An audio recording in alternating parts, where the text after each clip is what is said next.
അവൻ എന്നോട് പറ്റിയിരിക്കുകയാൽ ഞാൻ അവനെ വിടുവിക്കും. അവൻ എൻ്റെ നാമത്തെ അറിയുകയാൽ ഞാൻ അവനെ ഉയർത്തും. ദൈവത്തിൻ്റെ മാറ്റമില്ലാത്ത വചനം ശ്രദ്ധിക്കുന്ന പ്രിയപ്പെട്ടവരെ, യേശു പറഞ്ഞു, എന്നെ പിരിഞ്ഞ് നിങ്ങൾക്കൊന്നും ചെയ്യുവാൻ കഴിയുകയില്ല. പ്രിയപ്പെട്ടവരെ, ദൈവത്തെ പിരിഞ്ഞ് നമുക്കൊന്നും ചെയ്യുവാൻ കഴിയുകയില്ല. യേശു പറഞ്ഞു, ഞാൻ സാക്ഷാൽ മുന്തിരിവള്ളി, നിങ്ങൾ കൊമ്പുകളുമാകുന്നു. അതെ, നാം യേശുവിനോട് പറ്റിയിരുന്നാൽ നമ്മുടെ ജീവിതത്തിൽ വലിയ മാറ്റങ്ങളുണ്ടാകും. ഒരു കൊമ്പ് മുന്തിരിവള്ളിയിൽ പറ്റിയിരിക്കുമ്പോൾ അത് വളരെ ഫലം കായ്ക്കുന്നത് പോലെ യേശുവിനോട് ചേർന്നിരിക്കുന്ന നമുക്കും ഫലങ്ങളുണ്ടാകും. നമ്മുടെ ജീവിതത്തിൽ മാറ്റങ്ങളുണ്ടാകും. ഇന്ന് നിങ്ങൾ അനുഭവിക്കുന്ന നിരാശകൾ, നിങ്ങളുടെ ദുഃഖങ്ങൾ, ആകുല ചിന്തകളെല്ലാം നിങ്ങളെ വിട്ടു മാറാൻ പോവുകയാണ്. നിങ്ങളുടെ ഭയം ഇന്ന് പകൽ നിങ്ങളെ വിട്ടുമാറാൻ പോവുകയാണ്. യേശു പറഞ്ഞു, എൻ്റെ സമാധാനം ഞാൻ നിങ്ങൾക്ക് തരുന്നു. യേശുവിനോട് പറ്റിയിരിക്കാമോ? അങ്ങനെയെങ്കിൽ ഇന്ന് പകലൊരു വിടുതലുണ്ട്. എങ്ങനെ നമുക്ക് യേശുവിനോട് പറ്റിയിരിക്കാം? യേശുവിൻ്റെ വചനങ്ങളോട് ഇന്ന് പകൽ പറ്റിയിരുന്നാൽ നാം ദൈവത്തോട് പറ്റിയിരിക്കുന്നതിന് തുല്യമാണ്. യേശുവിൻ്റെ വചനങ്ങൾ നമ്മുടെ അകത്ത് വസിച്ചാൽ യേശു നമ്മുടെ അകത്ത് വസിക്കുകയാണ്. ദൈവത്തെ ആരും ഒരു നാളും കണ്ടിട്ടില്ല. ദൈവത്തെ നാം വിശ്വാസത്താലാണ് അറിയുന്നത്, അനുഭവിക്കുന്നത്. നമ്മുടെ ദൈവം ജീവനുള്ള ദൈവമാണ്, സത്യദൈവമാണ്. അവൻ നമ്മുടെ അവസ്ഥകളെ അറിയുന്ന ദൈവമാണ്, നമ്മുടെ ശൂന്യതകളെ കാണുന്ന ദൈവമാണ്. ഇന്ന് പകൽ നിങ്ങൾക്കൊരു വിടുതലുണ്ട്. നിങ്ങൾ പറ്റിയിരിക്കുമെങ്കിൽ,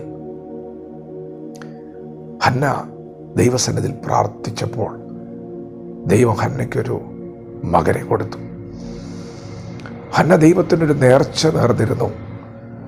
അവിടുന്ന് എനിക്കൊരു പൈതലിനെ തരുമെങ്കിൽ, ഒരു മകനെ തരുമെങ്കിൽ ഞാൻ അവനെ നിനക്ക് തരും. അവൻ ജീവപര്യന്തം നിന്റെ ആലയത്തിൽ ശുശ്രൂഷിക്കും.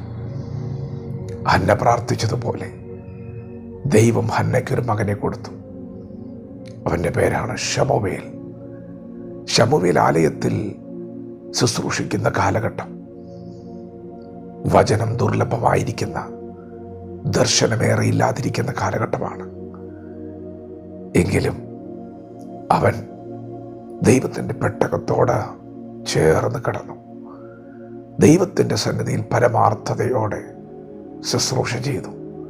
പ്രിയപ്പെട്ടവരെ, പെട്ടകത്തോടെ ചേർന്ന് കിടക്കുന്ന ശമൂവേൽ, പെട്ടകത്തിൻ്റെ അകത്ത് എന്താണുള്ളത്?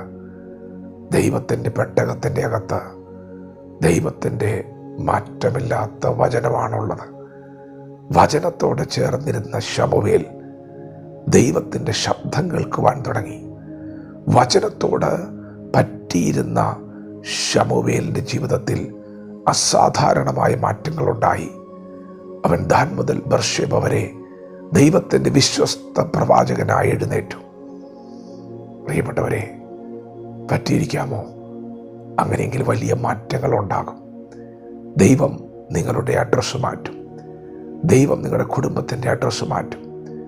നിങ്ങൾ ദൈവത്തോട് പറ്റിയിരുന്നാൽ നിങ്ങൾ ഉൾപ്പെട്ടിരിക്കുന്ന ദേശത്തിൽ ദൈവം വലിയ മാറ്റങ്ങൾ കൊണ്ടുവരും. നിങ്ങൾ പറ്റിയിരുന്നാൽ നിങ്ങളുടെ ദേശം വിടുവിക്കപ്പെടും, നിങ്ങളുടെ ദേശം അനുഗ്രഹിക്കപ്പെടും. പറ്റിയിരിക്കുന്ന നിങ്ങൾക്ക് മാത്രമല്ല അനുഗ്രഹം, നിങ്ങളുടെ ദേശത്തെയും അനുഗ്രഹിക്കാൻ ദൈവത്തിന് പദ്ധതിയുണ്ട്. ദൈവത്തോട് പറ്റിയിരിക്കുക. അവൻ്റെ നാമത്തെ അറിയേണ്ടതുപോലെ അറിയുക. ദൈവം വിശുദ്ധനാണ്. ആ ദൈവത്തോട് പറ്റിയിരുന്നാൽ നിനക്കൊരു വിശുദ്ധ ജീവിതമുണ്ട്. ദൈവം സത്യമാണ്. ആ ദൈവത്തോട് പറ്റിയിരുന്നാൽ നിന്റെ ജീവിതത്തിലൊരു സത്യമുണ്ട്. ദൈവത്തോട് പറ്റിയിരിക്കാമോ? അങ്ങനെയെങ്കിൽ ഇന്ന് പകൽ അസാധാരണമായ മാറ്റങ്ങൾ നിങ്ങളുടെ ജീവിതത്തിൽ വെളിപ്പെടാൻ പോവുകയാണ്. വചനത്തോട് പ്രതികരിക്കാം. ദൈവം നമ്മെ ഓരോരുത്തരെയും ഈ പകൽ അനുഗ്രഹിക്കുമാറാകട്ടെ. ആമേൻ.